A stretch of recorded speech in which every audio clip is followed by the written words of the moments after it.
দিদির বিয়েতে তো আমরা অনেক মজা করলাম, সবাই মিলে নাচলাম। যখন সেন্টার থেকে সবাই চলে গিয়েছিল, আমরা গান চালিয়ে এভাবে নাচছিলাম আর গানের কলি খেলছিলাম। যেহেতু আমাদেরকে ভোর পর্যন্ত সেন্টারে থাকতে হবে, ভোর হওয়ার সাথে সাথে দিদিকে শ্বশুরবাড়িতে নিয়ে যাওয়া হবে।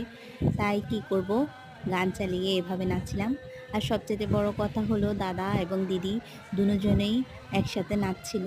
ওরা খুবই এনজয় করেছে, যেহেতু ওদের এটা বিশেষ একটা দিন ছিল, তাই ওরা মজাই করেছে।